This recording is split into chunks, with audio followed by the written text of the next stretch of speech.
This program has been brought to you thanks to the generous contributions of our patrons on Patreon. Your patronage is greatly appreciated. And for more content like this, be sure to check out the Modern Alchemist channel on Patreon. Shall we begin?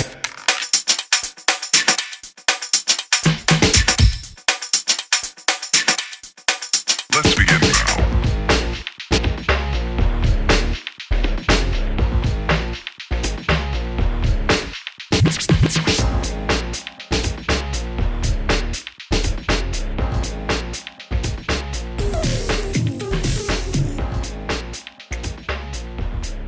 Sorry, I figured I'd pop that on there. Oh, yeah. Let's begin. Having a moment of genius, I was like, don't lose the opportunity. Yeah, good idea. So, I mean, I know you have particular ways. I hadn't even thought of looking at the Hebrew characters again, for understanding. But in general, do you feel like this line of reasoning that I'm exploring is a valid one, looking at the paths as different life stories you can have, 22 different life scenarios almost, with particular outcomes and lessons? Yes, and this is why. To me, when I was reading professionally, and if I were to pull up the cards and read again, anytime that I'm confronted with the major arcana in a reading, what I'm seeing are forces that exceed the influence of the querent, meaning this is your environment now. The minor arcana give you the activities of the querent and things which are within their control because they represent mundane reality. The major arcana represents structural reality. This is the path. It's the path. If you wish to go someplace else that's along this path, you must walk this path.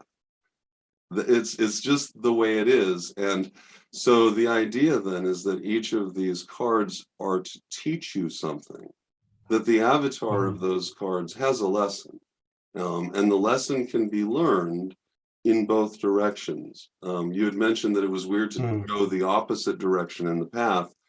But what I always think of when I'm doing that kind of work in the tree is the sensation I get when I'm on a trip and I go a long ways away from home. And it seems like it takes a long time to get there, but getting home almost always seems faster for some reason. I don't know why, but suddenly I'm home. And so it I don't know, it's like this weird coaxial flow of presence. And so when you look at the tree and the flow up and down along the paths, it gives you that flow. The second thing that's really important to realize is that the tree itself that we're looking at is a two-dimensional diagram describing a three-dimensional system that's built on a tier set of color theory, going from a monochromatic center point and leading outward from that into a primary colored shell, which then leads outward into a secondary colored shell, which leads outward into the tertiary colored reality that we live within. And that within each of these are more shells, right? And so because there are descriptions of each of the elementary presences within them and how they conduct themselves within that world. So when you're looking at the tree, you can take shortcuts that are not visually apparent as a path. And by that I mean, for instance, where should one begin when one is working on the tree? Typically you think, okay, I'm beginning in Malkut. Well, you're starting there no matter what, because there you are. You're here in temporal reality. You're here in Malkut. So the first movement that one engages in the tree doesn't necessarily have to be an upward directional movement into Yesid or into the secondary colors of Hod or Netzach, okay? Instead, what you can do is simply look up at the sky and recognize that waking consciousness is regulated by circadian rhythms, which are regulated by the sun, which is the planetary reality presence of Tipperet. And then the meditation can be as simple as, what does the sun do for the earth? Everything. Everything is in motion as a result of the sun. The sun is representative of the principle of rhythm. Absolutely, because it defines circadian rhythm from morning to night. It requires seasonal rhythm. It gives us into decade-long rhythms that it holds with itself every 11 years. So each of these rhythms are there, and then those rhythms are reflected in our lunar presence, okay, with the moon. So for me, when I do tier work within the tree, when I'm working up, I move immediately into Tiferet.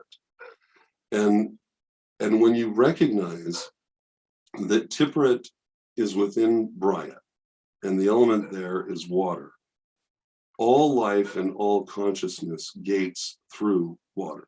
It requires, as we know it, for life to exist, water must be present. And so it functions as that passage point, which means that if you start there, you can now move anywhere else, which is in fact described by the tree. That's why Tiferet, all roads lead to Rome, and same similarity, all roads lead down into Tiferet, which, as a sidebar, I should tell you a little bit about that original legend and who Romulus is and who Remus is. And that maybe Romulus stands in for the sun because of the same reality, and Remus might be the guy. The story really briefly, Remus builds a wall, Romulus does the city, they have a big fight, Romulus kills Remus, and now we have Rome. That's like really small. Marin's like, yeah, okay, that's close enough. But in the same sense, what I then do is then recognize that from Tiferet, I can go three places. I can descend, because then what you're doing is you'll do a descent before an ascent. Okay, and the example here, I'll pull the colors out so you guys can see. I'll share the screen. Let's see here. Where are we? There we are. Okay, good. So we'll start here and share that, and boom, there we are. So you're moving into Tiferet in the center, right? From here, you can actually go to either Hod, which carries elements of Tiferet within its color spectrum, or you can go down into Netzeh. And then from there, you can then ascend upward because you're within the framework of the pillar, but you're allowing yourself to polarize into that vibratory presence.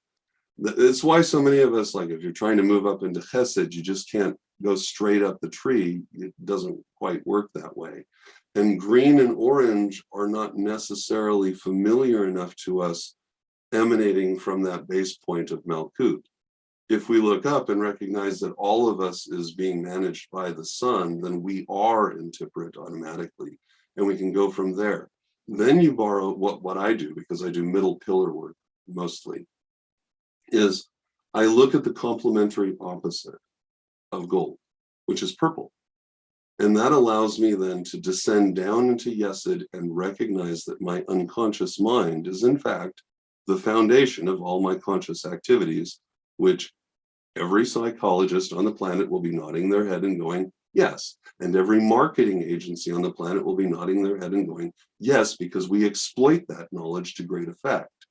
We opportunistically attack the unconscious foundation of our activities as human beings. And that's just absolute known science, which is drawn directly from Kabbalah. From that point in Yesod, when you begin to distinguish the causal forces behind your conscious waking moments, you're able to then engage in a wakeful state by working on the foundation of your unconscious mind in the present now. It's a meditation. And from there, you can evaluate what kind of activity was I engaging in? Which pillar was I drawing from? Because from Yesod, you can move directly into Gevurah or Chesed, because both of those are the parent colors of Yesod as purple. So it's an interesting thing, but by going into Yesod, you actually have a higher vibratory presence than you do at any other point. It allows you to sort of leapfrog out of that into other areas. In that case, like I said, you can leapfrog up in a non-apparent path because it's not described in the tree, but it is described, it's implied. The implication is, just like every other color, if I look at red and yellow, I get orange. If I look at blue and yellow, I get green. So it's implied, although not described, that if I combine Geburah and Chesed, I get Yesed.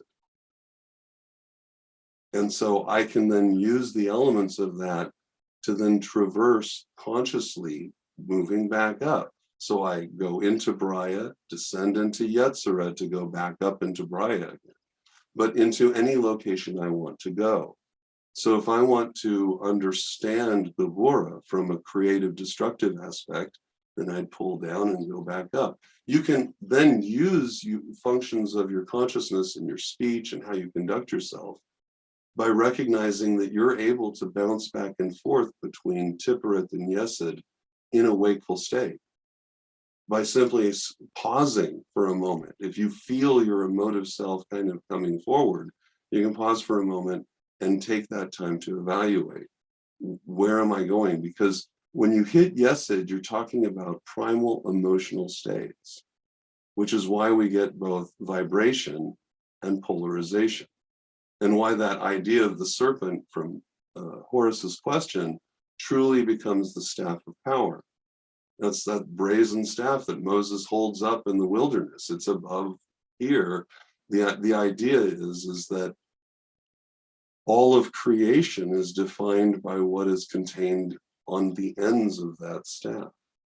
The vibration and polarization. If a thing vibrates as a certain thing, by de facto, it's no longer anything else. And we experience that as we descend down and we see that same staff being carried as the tower, right? Now it's a pillar, and the pillar is being wielded to draw down certain forces and affect things here on the earth. So as above, I pull this down, and so it's visualized as two figures falling, one dressed in blue, one dressed in red, falling down. So I've got Chesed and Geburah being pulled down, that polarizing influence. And my will is the crowning achievement. What I do with it. So anyway, and of course it's now in a realm of Yetzirah, the realm of air. So air passes through the mouth, and as air is exchanged in the mouth, pardon me, we call that speech, right? And as we speak a thing, something ceases to be an abstraction in our head and becomes a concrete reality here. So anyway, I find this to be an effective way of working with the tree that is slightly different than other methods. And then you can also recognize that if you're going from Tiphereth and descending, it is useful to see what the Hebrew characters represent and how that could be visualized as perhaps the form you might choose to seek or take to gain entrance to or from a place like that. So the idea, for instance, of a fish. A fish is a creature that can temporarily breach between realms. It lives within a realm of water where the rules are entirely different. So it's coming, if you're coming from Braya, you're within the realm of water. And when I see it moving into Netzek, it's like watching a fish break out of the lake. And there it is existing temporarily in the air and then sinking down. When I was in the Navy, you'd have these flying fish, which had these long fins, and they would fly for hundreds of yards because the bow wake of a large ship creates its own weather, sort of. And so they'd pop up and then they could feel the air pressure coming off the front of the ship, just like the dolphins and porpoise would in the water, and they would just be pushed along. So in the same sense, I get this idea, and the emergence, the idea of a death card is a transition in states. The idea of the eye could be the eye of the self, the third eye, that opening of the inner self, and the things which stand in the way of moving into the presence of Hod. which to me would be the embodiment of all the things that would tempt one in action and bind you under physical stuff. So, and the idea of the devil card is an application of physicality having conquest over spiritual force, perhaps. And by that I mean because both occupants are being chained, and which implies subservience, and the directionality of his as above so below would imply the drawing down. He's standing, let's see, he's like this. So he's drawing down from the pillar of darkness and pushing in. So he's providing structure, right? This would be chaos because I'm pulling energy in and driving that force from the left to the right into the material realm of the pillar of darkness. If I switch and raise my right hand and point with my left hand, then I'm guiding the structure of materiality into the potential chaos that exists on the pillar of light. So it's a creative act, which implies limitation, hence the chains on both the members. And of course, since Hod is descriptive of gender, you would have an activity that would have a presentation of both of those people gaining entrance at some point, at least as one form of description, right? So, because there are many ways to describe Hod, as we can see. Anyway, you guys are inspiring. Thank you for that. Yeah, that's great. Yeah, is that okay?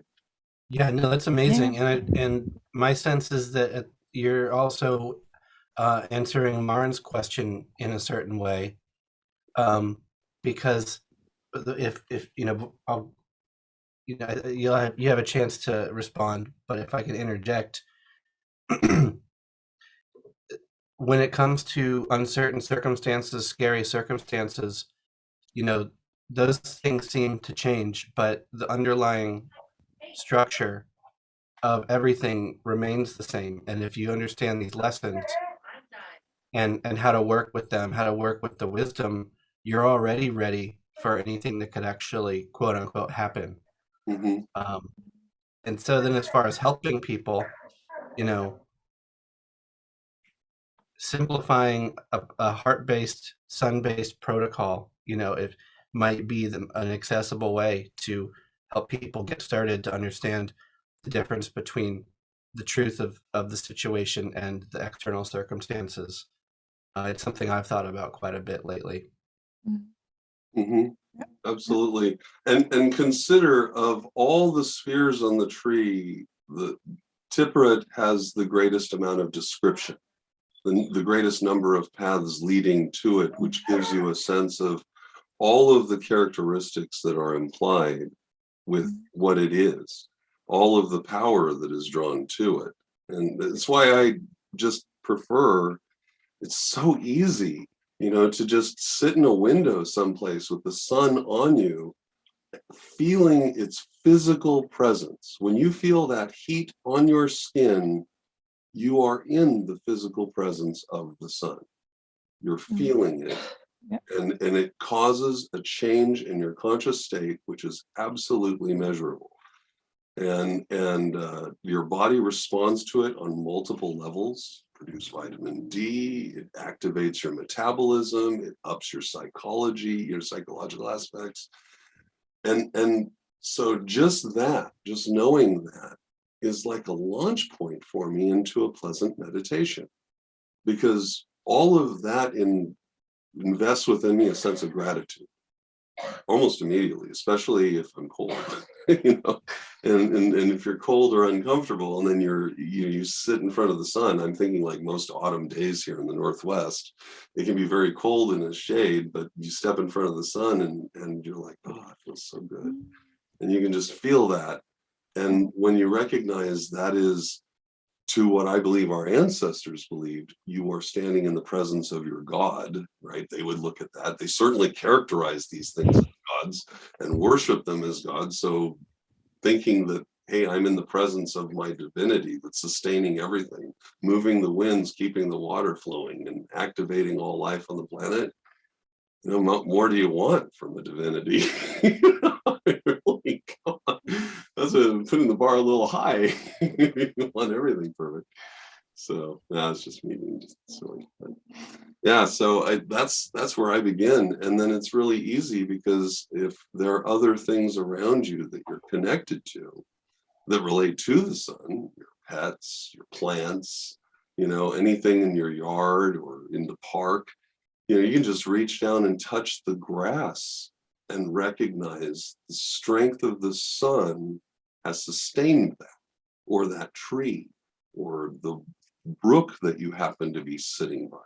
Each of these things are representative of characteristics that can be drawn upon from Tipperary, and literally no other planetary source other than maybe the moon for tidal aspects, you know, and physiological aspects of the human body and psyche, certainly.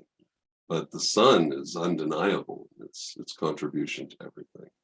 So once I learned that I could just bypass Yesod, go up, then down, it literally reminded me of every other esoteric admonition that talks about to rise one must first fall. You know, this idea of to condescend in a particular way is patterning oneself after other divinities, because the idea is to do as they do, right? To become as they are. So to go beneath some things, and so step beneath the realm of Braya into the realm of Yetzirah, allows one to then ascend back into Braya or even a higher realm, right? Because you can, if you do middle pillar work, simply go from here and recognize the moon is a reflection of the light of Tipperary. And this is a projection of the light of Keter. And so you simply use Da'at as the bridge point and another passage through. Da'at managed by none other than the high priestess, who's doing what? Standing between those two pillars in front of the veil. And then from there, you can work your mind in. The key to this is to recognize that you have a choice. And the choice is simple. Are you a child of light, or are you a child of darkness? Which do you prefer? In the end, one will prevail in your mind, in your behavior, in your consciousness. And since the universe is dependent on the existence of both, I can't be so narcissistic or arrogant to suppose that light or darkness is superior to each other. Only that I know that it was light that set things in motion, and darkness gets to close the day. And that's why when the creation of the universe is enacted, it began with darkness saying, let there be light. Allow light to ascend and perpetuate infinite motion. Because these are infinite forces, so what they conduct is also infinite. And that's how the universe then is conducted. It's why Chokmah is not residing in the middle pillar at the top where it belongs, because it stepped to the side to permit an imbalance, and the imbalance is then passed over through Da'at and becomes the reality that we function within in each successive layer below. So and you learn this by doing middle pillar work, by pursuing light, by pursuing how light functions, by engaging in mental exercises where you visualize yourself within a cavern of darkness and you light a match. It's a very powerful meditation, because you recognize that light cannot be extinguished by darkness. You can have universal darkness and a matchstick can dispel it for a period of space. You know, and to me, that's amazing. And then, of course, there's a rule. The darkness permits the matchstick, since it's comprised of physical form, which is the substance of the ether of the darkness. It exists only as long as the fire can burn. And then when the fire is extinguished, the darkness takes over again. And so this is the rhythm. This is the principle that if you were to say three brothers were together in a met on a road to decide upon the creation of the universe, this is the agreement that satisfies Chokmah. Because Chokmah says, I have to have a say too. And the say is this: if it starts, it has to stop. That's his agreement. And so Keter says it must begin. Binah says, if it begins, I finish. And Chokmah says, if it starts, it must stop. And that's the archetypal realm. That's the engine that drives everything beneath it. It's why it's black and white, and why everything else emerges as color. Because in the presentation of the archetypal realm, these forces are so primal as to be described exclusively in monochromatic elements, which are very limited. There's only so many monochromatic elements that are present. You know, just read the book, 50 Shades of Grey. I guess there's not 51 or something, I don't know. Yeah, and it's beautifully described, and you can see this relationship that then echoes in each tier beneath it. You know, so that the paths themselves, a lot of times to help my mind, I see Venn diagrams instead of lines between the paths, so that the path of the magician or the fool is yet another sphere that then intersects with the boundary of the sphere above and beneath it, so that there's a transition point. And then so you're essentially coming out of one area that blends into the next, that then turns into exclusively that path, which then is nuanced and augmented by the next sphere that it passes into. So it's like seeing two Venn diagrams, you know, three circles interlocked between each other, which I think is why when you read some of the other books relating to Kabbalah with a K, they describe it as that there are 32 paths, right? Because they're saying that there's 22 paths and then the 10 spheres. But if it's actually 32 spheres, that can also be seen. If each path can be a straight line, it can also be, but described as a sphere, then each straight line can also be described as a sphere. I guess that's what I'm going with that.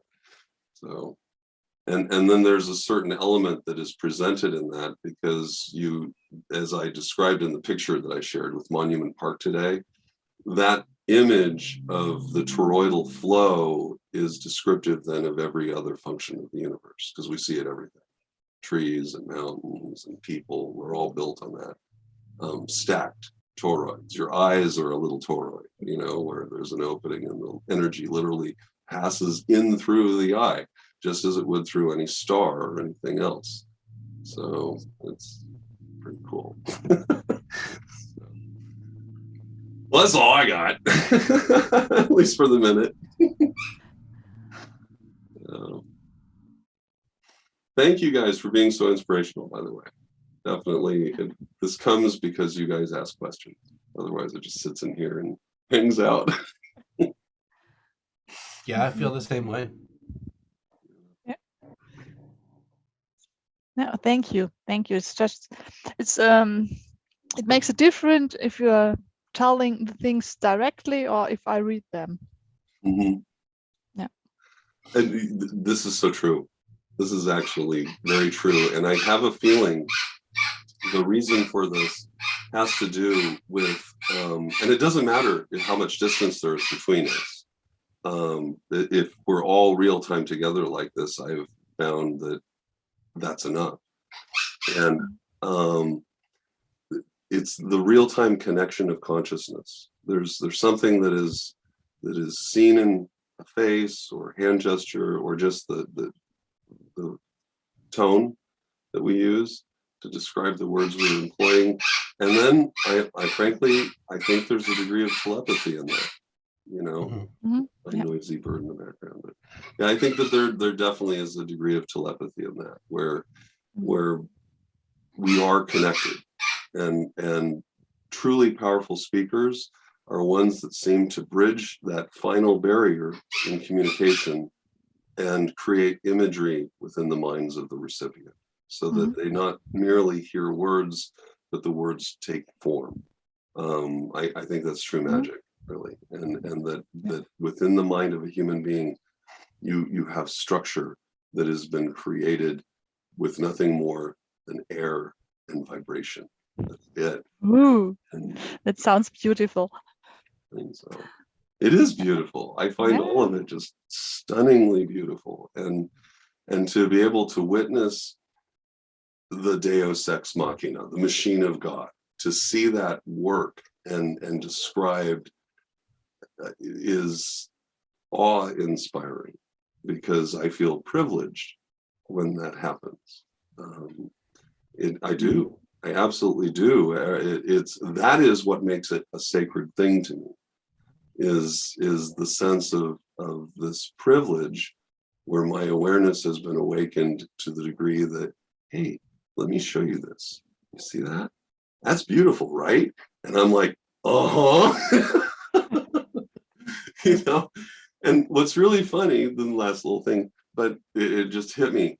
When you go through and you read the Old Testament, a lot of times when you're in the book of the prophets, almost all of them actually, when a prophet like Isaiah is having his thing and having a vision, he'll have someone with him and he'll be like, what do you see? And Isaiah's like, well, I see all this stuff. And he's like, yeah, and what else do you see? You know, like, I just kind of get that. Well, the Bible's fun to me. I've studied it for so many years. Anyway, but that's definitely it. It's what do you see? And you know that you've received a degree of guidance when it takes kind of those proportions, when you feel not like a physical angel, but just the presence of being led in a meditation. There's so many scientists out there that, you know, attribute this, and they're like, I had this dream, or I had this thought, or I would have never. I've had those experiences, and I'm like, this is what makes it more than just me, because I just know me enough to know that by myself, I'm not necessarily that bright, but if you point me in the right direction, I'll probably make a good show of it. So, you know, and that's it. Is for me, it's often been, look over here, you know, and just, you know, like in Incredibles, when Mr. Incredible's in that cave and he sees Gazer Beam and he's like, I wonder what he's looking at. I'll just look right over. Oh, that's all it takes. So I figure if I can be that guy, I've done my job. Great. Yeah. Well, thank you guys. Do you have any other Thank questions? you. No? Cool. Well, thank you for joining me. I'm definitely going to share this with everyone. This was a fun one, and it's just been so good to see you guys. I hope you guys have a really, really good weekend. Thank you. You bet. Hope you have a nice weekend too. Thank you. Talk to you guys later. Great. Talk to you soon. Bye. Bye.